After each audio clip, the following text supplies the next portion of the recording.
Hey, thank you so much for coming to our YouTube channel. So before I get into this actual interview with the fitness icon, Natalie Jill, she actually interviewed us, and it's really, really cool because we talk about entrepreneurship, we talk about fitness, online coaching, how to find a coach, lifestyle, all that good stuff. But before, I wanted to let you know to make sure to subscribe below, actually, on this one in the description box if you guys like our channel. And I just want to give you guys a heads up on what this whole video is going to be about. So other than that, though, enjoy. Leveling up, I've got in the person Chris and Eric Martinez, and they have a huge presence online, and they help fitness businesses. They consult with them.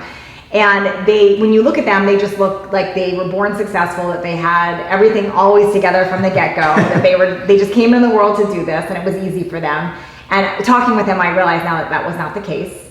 And I wanted to dig in and understand what brought you to who you are today, how you got there. Well, first and foremost, Natalie, thank you so much for having us on your show. We're here in your beautiful home, so just want to express some gratitude there. Thanks for being here. Yeah, absolutely. Yeah. And then twin brother, he's a minute younger. I always got to give him stuff for that. That's funny. I asked if they were identical twins, because they look alike, but not like completely alike. But I was like, okay, they're identical twins with some tattoo variations. Yeah. But that's probably how most people tell you apart. Absolutely. We get it all the time, so I always like mess with people and say, no, we're just friends or cousins, and a lot of people. They believe it? Oh yeah, we get it everywhere. Grocery stores everywhere. It's like nonstop. That's funny. So take me back. Were you guys born knowing you wanted to do something with fitness, and how did this happen? Yeah, I'll take your listeners through the story. Pretty much, we grew up in a really just like, great household. My father was a correctional officer at San Quentin State Prison, so he was the breadwinner, very strict individual, just great work ethic, to where he was just the ultimate provider. So he was very tough on us, and he always expressed education and work. My mom was a stay-at-home mom, great mom, still to this day I love her to death. So we'd go on vacations, they'd always be there for like our sporting events, so just picture perfect. Yeah. Right? So then all that changed one night. So when we were 18 years old, it was 3 days before Christmas, and we got a knock on our door at 3 a.m, and I literally thought I was in a nightmare, in a dream, and it was a California Highway Patrol officer and a chaplain. So normally, that combination, you're like, whoa, like what's going on here? Yeah. And I go in my father's room, and he wasn't there. So then I see my mom screaming bloody murder on her knees. So I was like, holy shit, like am I in a nightmare? Like what's going on? And they had told her that he had passed away, he fell asleep behind the wheel. Whoa. So right then and there, our whole life just turned like a 360. Yeah. And I remember what hurts most is I never got to say goodbye to him. And still to this day, that eats me up. So after that, 3 months later, my mother's mom passed away due to cancer. So it was like a ton of bricks hit her and us. And I still feel like we lost like part of our mom, from those experiences. She was going through a massive trauma too. Absolutely. She was battling alcohol, antidepressant pills. I mean, she was lashing out on us just with anger. And I knew it wasn't her because that's not the mom that raised us. So, us, we were just going through school, college, because we wanted to still honor our father and what he wanted. So we'd come home from work, school, she'd be drunk, she'd be passed out with pills, just yelling, screaming, to where that would take a lot on us, right? Yeah. So we could only handle so much. So at 18, absolutely, we were lost. We were lost like souls, pretty much. So we had a lot of anger in us. So we got into a lot of trouble. We got arrested. We'd go get in a lot of fights. Just stuff that wasn't us. We weren't brought up like that. But we do it to alleviate the anger. Sure. So after that, I would say 6 years later, we just got so fed up with just like that lifestyle. And we finally just like looked at each other and we're like, look, we either keep going down this dark path or we turn this around. We sit there and use all this adversity to help people and empower them. So we chose that route because we knew that's what our father wanted. So before you chose that road, you said you were tired of going down this road. You were tired of being there with your mom, or were you taking that on too? Were you guys drinking and doing that? What was all of it? Yeah. So I mean, we tell the story that from like 18 to 24, like we were in hell.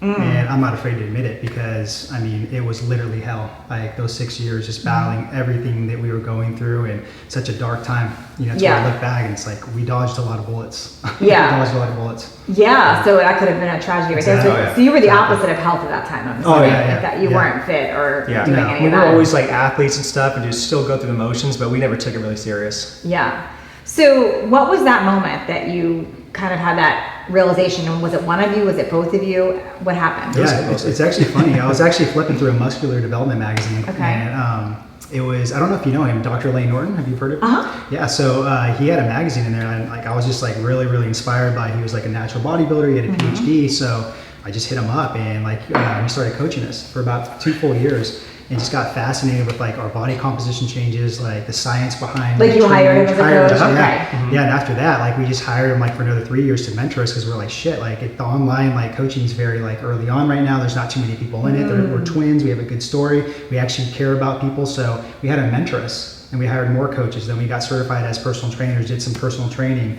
did our master's in sports nutrition, hired other mentors, and then that's really kind of what kicked off like our business, you know. Wow, so you, because of your own transformation, got inspired and you're like, I want to do this online, I'm going to help others. Exactly. Yeah. Okay, so yours started as your pain and then that becoming that.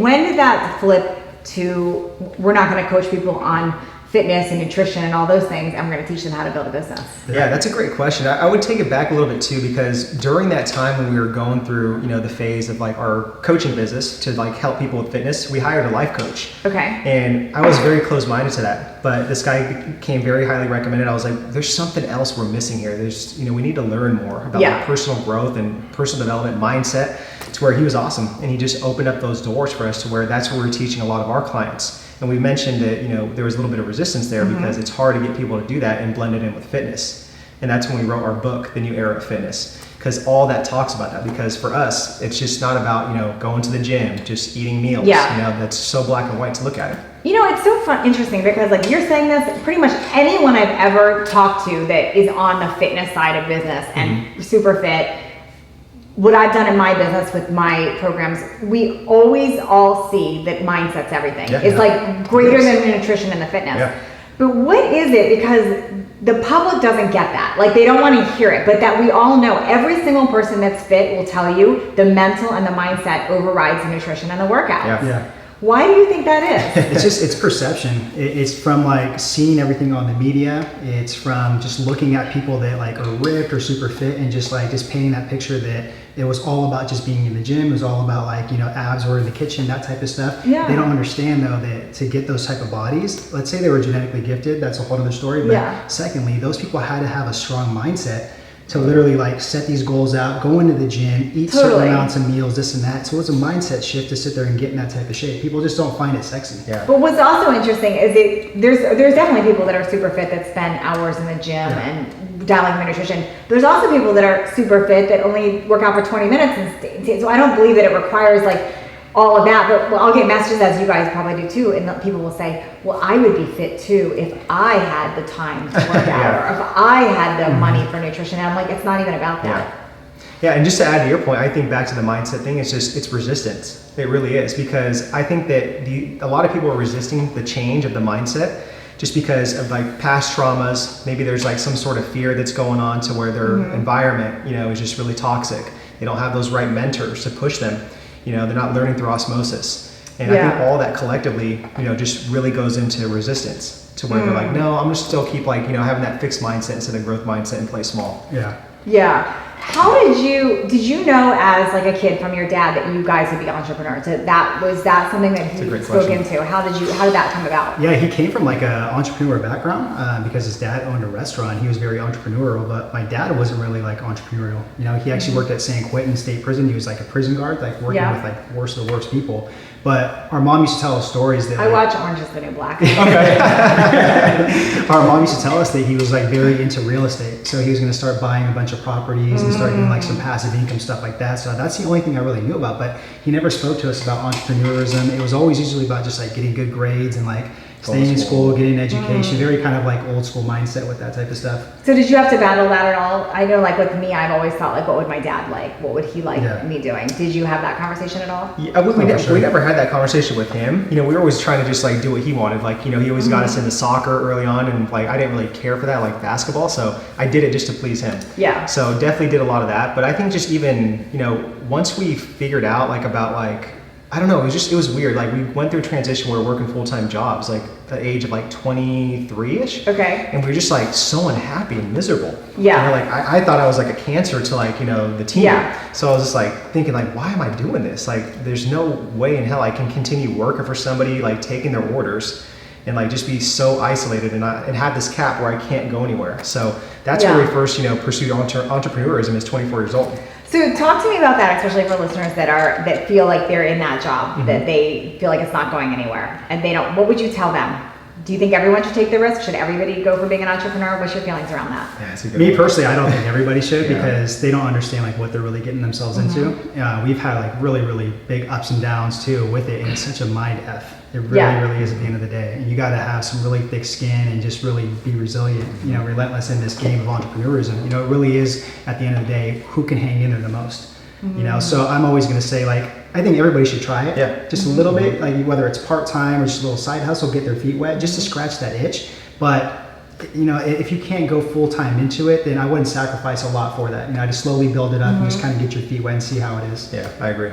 I feel like as an entrepreneur, it's very hard to shut your brain off, where in corporate you shut it off. Yeah, it's because that like once it hits 5 or 6, you're done. And that's it. But when you're an entrepreneur, it's like, no, it's never. There's no vacation. There's no weekend. Exactly. It took us probably like, I would say 6 years to finally be like Sundays or off days, where we don't crack open the phone, we don't crack open the laptop. It's a reset day. And it took 6 years to do that, Yeah. And then if your website still breaks, it's still going to go to you. So it's like you can't even like fully have that. Maybe. There's always issues and problems to address. Yeah. What do you think, what had to change for you to be able to walk through that as an entrepreneur? Like, what did you have to start practicing or believing about yourself? Yeah, I think that goes back to a story. I would say like 5 years ago. Like we started our business when we were, like 24, right? So we had a huge ego. We wanted to be the jack of all trades, like wear all the hats, do everything. So we made a lot of mistakes. We lost a lot of money, literally almost threw in the towel, to where we finally just, we're like, look, we need mentors, we need coaches, we need outside eyes, we need to be guided by people that know this and have been through that. So we invested in a $25,000 mastermind, Ty Lopez. And it was scary. It was scary as hell because I was like, man, I don't know about this. Like I don't know if I'm gonna get my return on investment, but it felt in my heart and gut. I was like, we have to do this to get to the next level. Just not even from like a business standpoint, but from a mindset. Totally. And just environment. So let me ask you about that, because I did the same thing, and with those same price tags, and I've invested in coaches more than that. It's always a stretch, no matter how much you make or what. It's always a stretch. How important is that for people? And because that's very scary for people, especially if you're not making anything yet. You're going to invest like $25,000 in something. What have you learned about that? Is it important for everybody to be investing in something like that? Yeah, so a couple of things is the first one is you're basically buying money in advance, because you're going to pay like a $25,000 like price tag or whatever, but if you can learn a skill set to make more money, or just one or two little tweaks in your business, you're buying money in advance, because you're going to go off and make like 3 or 4x that type of money, right? And you're not going to just learn that just through like reading through a book or just like sifting through a bunch of videos. You got to do it through somebody that's been there and has walked the walk. The second thing is just think about a mentor. I always like to use this analogy, like you're inside like a forest or woods and you're trying to get from point A to point B.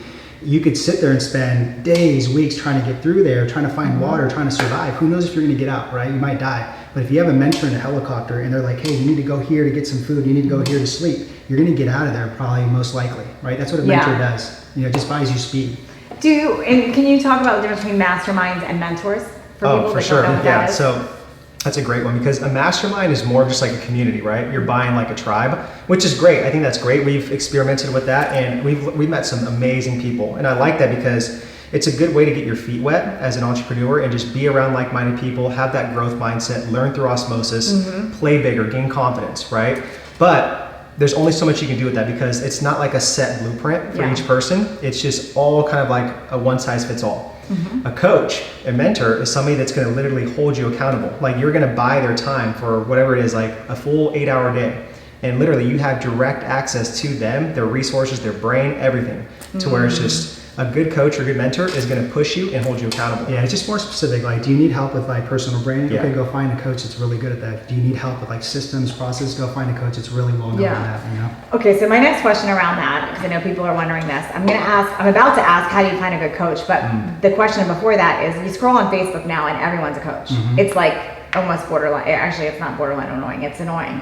Everyone's a coach. You see it. So how does one navigate through finding one? Like, who's the right coach? Who just says they're a coach? There's like a million of them. Yeah. I got a really good acronym for your listeners. So it's TEA. So just like tea, like, hey, a cup of tea.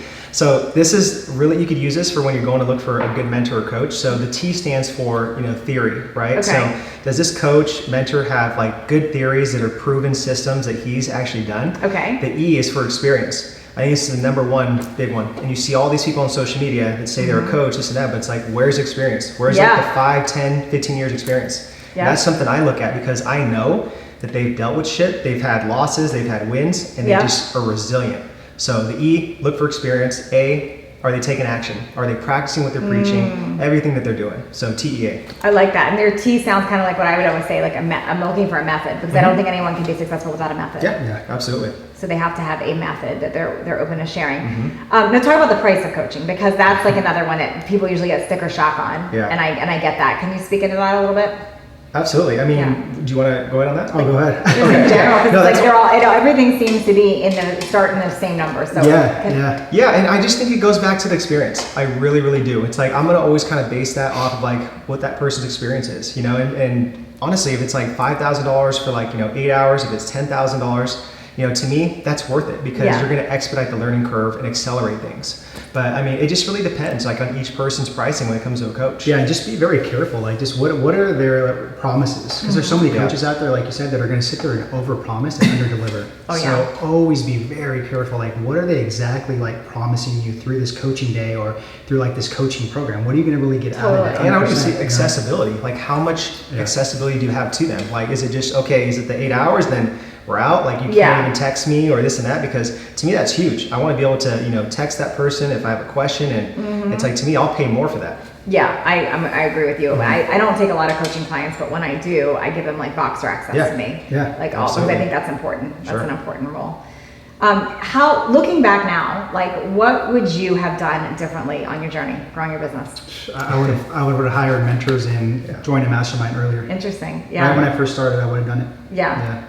Just time collapsed everything. Yeah, before you even think you need them. Exactly. Oh, absolutely. Yeah. And it was the ego and the resistance just the whole time. And not only that though, but it's like you only know what you know. So we didn't know about masterminds or anything like that. So we were just kind of oblivious to it until we started seeing some stuff on social media and people were talking about it. They were like, oh, okay, a mastermind. Okay, what's that all about? Yeah, it's funny because we do coaching calls like all throughout the week, or sales calls, to get people, personal trainers, fitness enthusiasts into our program and mentor them. And it's like, a lot of the people, they'll always like say like, oh, let me figure it out on my own. Let me just do things on my own first, or this and that. And it's just, there's always that excuse. And it's just like, okay, but what if you just actually just invested in a coach? Like how much that could change your life and just even your mindset. Yeah, I get it. I also get that there's a lot of bad coaches. Yeah, so for sure. There is. So it's a fine line, especially when I talk to people about finding a coach, because there are legit bad coaches. I've had some. So, it's one of those, like, you have to be really aware of what you're getting into there, and really have both your expectations in both directions, I would imagine, to make sure it's the right match. Yeah, and that's where the whole know, like, trust comes in, though, with like social media, right? It's like, how do you turn a stranger into a friend into a buyer, right? It's like, you got to get to know them, like them, and trust them with like good, valuable content where you're actually being authentic and displaying that, hey, I know my shit, I teach it in a good way to keep it simple, and Yeah. Talk to me about imposter syndrome a little bit, because I know that comes up with every coach. Sure. Like, when did you decide, like, okay, we're knowledgeable enough, we've done this on ourselves, we're going to coach others, and how did you get around those conversations of doubt? Yeah, that's a great question. I was just going to say before that too, I think it's like super selfish when somebody just all of a sudden, like with very little inexperience, like they're just like, oh, I'm going to coach somebody. I think it's super selfish, because we literally waited very patiently, to sit there and become like a business coach, because we want to sit there and be really, really good and serve our clients. So everybody has imposter syndrome. Even like till this day, like there's self-doubt that we have. Like, are we really serving our clients? Are we really helping them out?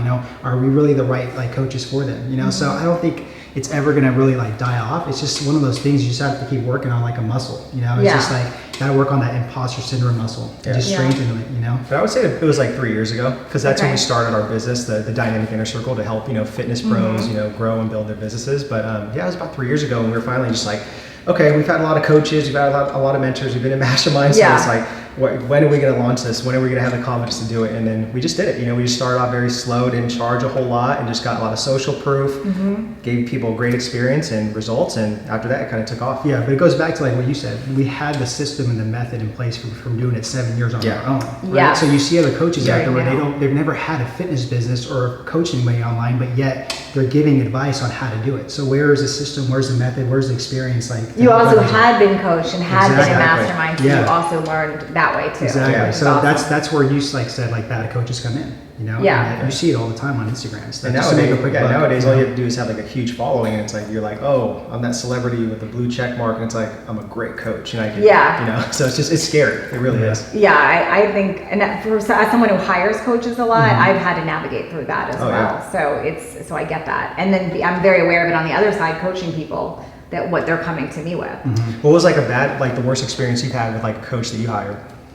So my experience, and I'll share this for anyone listening that's looking for a coach, is sometimes coaches will, on the enrollment call, it's called an enrollment call when they're having that, or they'll call it all kinds of things. It's not usually called a sales call. So they'll have a call to help you. Let's have a call and help, a strategy session or whatever they call it. Yeah.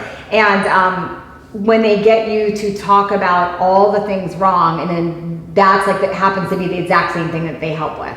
So they basically cater what they're offering for their coaching based on what you're saying. I see. So to me, that's a little bit of a red flag now. Like I'm all for coaches listening and getting that, but I've learned that when the coach seems to be almost like too perfect of a match, like that's exactly what we do. Usually that's not, and they're usually saying that to a lot of people. Yeah, and that kind of goes into The chameleon coach. Yeah. Like, I fix every problem. That's a good one. I've heard this from somebody else too. Say, well, sometimes you just have to sell people on what they want, but then you got to give them what they need. So I'm just thinking like, well, that could go both ways. Yeah, I'm always gonna go. For me, I personally always go the authentic route. Like, you have like one of my favorite coaches that I worked with this year. What I loved about him is I've done so many enrollment calls, and he had no enrollment call game. He literally just talked to me. Understood what I was struggling. We just had a conversation, and it made sense to me to work with him. Okay. So I respect that a lot. I know there's a lot of training behind enrollment calls and all of that, the things, but to me, it just feels a little bit too constructed sometimes. Yeah, I agree. Yeah, that's awesome. So if somebody's listening right now and they have that pinch to like, I want to help people, I want to do something, what would you tell them? But they're scared to do it. I would say first just hire like a coach or a mentor that you want to emulate and learn the ropes to them, and like obviously keep doing like your own like self type of like going through the journey and stuff, or go off and like get self-education and just keep learning and stuff, but just be more of a student. Like don't just think like after 6 months of you just going through the journey and you just get this kind of confidence that you can just go off and start coaching people. Because it's a lot harder than what it really like seems to be. Totally. And I think a lot of people like they don't understand that. They think I get to work from like laptop lifestyle and I get to like answer a couple of emails, and it's like no, like you got to hop on a call, you got to get on the Zoom call, you got to like be almost a therapist sometimes, these people too, and it's a lot of work, And I would even say if you have an itch, scratch it, because you're always going to live with that what if you don't try it. And there's so many people out there that want to do it, but it's like they can't get past that imaginary wall of fear. So I'm always going to say, just if you have an itch in life, scratch it. If you fail, no big deal, at least you tried, and just carry on. I love that. And I'm going to add to that, even though I'm interviewing you, I'm going to add to that, follow your vision versus the money. Exactly. Because that never works, just to do something because you hear that there's a certain amount of money in it. Exactly. Yeah, Absolutely. I love it. This is awesome. Where can people find you, and what if they want to coach with you? So they can check us out at bigeyebrows.com. They have big eyebrows for legit. You should buy that domain. That was big eyebrows, and everyone would remember it. Maybe wants to do like an eyebrow threading like business. They set up a banner, you guys, in our backdrop right now because they filmed earlier, and what they said is all this is eyebrow. Like so they definitely have a thing about eyebrows. Yeah, definitely. It's just a little bit lame humor. But they can check us out though at dynamicinnercircle.com, and they can find us like on social media, Chris and Eric Martinez. Amazing. Well, thank you for this. Absolutely. Thank you so much too. Thank you so much for watching this interview with Natalie Jill. Hopefully you found a ton of value in it. If you are interested in listening to more valuable interviews like this, we're dropping these pretty much every single week. Make sure to subscribe to our YouTube channel above, or you guys can sit there and check out some of the links in the description box where we have other interviews that we've had with other past really big icons that are delivering tons of value and golden nuggets for you to enhance your overall lifestyle, entrepreneurship, business, online fitness coaching, the whole shebang. So other than that, give us some thumbs up, subscribe to our channel, give us some likes, and then below, answer the question on what you found was the biggest takeaway in this interview when Natalie, had the questions she had for us as far as like with coaching and how to find a coach. I want to know below, so make sure to comment below what you found the biggest takeaway was. Other than that, much love. Talk to you soon.